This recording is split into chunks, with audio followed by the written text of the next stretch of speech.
Pasado las 2 ay nasang kagahon sa minali nga nag-ibwal ang kalayo sa barangay 2, Bacolod City.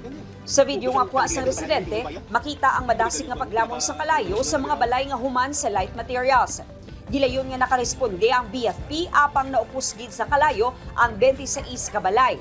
Wala sang may nasalbar nga gamit ang isa sa mga nasunugan nga si Ryan. Segundos lang. Pag sabya din namon kay dram ko nga duha ka bilog tubig pundo mo dasig lang gid yan. Kay pag balik ko, nagsulod ko sa balay, ari na di ang kalayo sa amon di CR. Nagwa na lang ko nagdalagan lang to eh.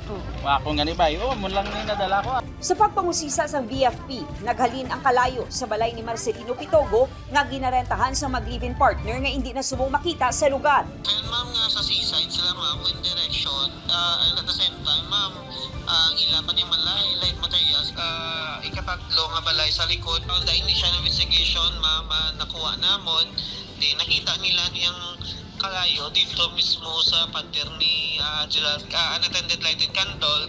Temporaryo nga nagatinera sa chapel kag sa barangay hall ang 26 ka mga pamilya nga nawad-an sang balay. Kasakit nga Christmas amo na natabo.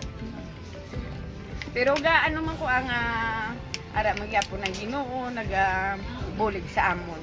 Kapay pa kami bulit sa aton nga LGU nga i-assist kami kung ano ang muna. So nagpa-provide sila sa tent, diri kag food packs. Subong nga Paskwa, panumdum sa BFP. As we celebrate sa atin nga mga United season, likawan ining mga kandila nga unattended, ang mga linuto hindi pagbayaan, possibly hindi tagaan sa mga sunog, ang aton kasadyahan mabaylo pa sa kasubuan. Eileen Pedraso. One Western Visayas.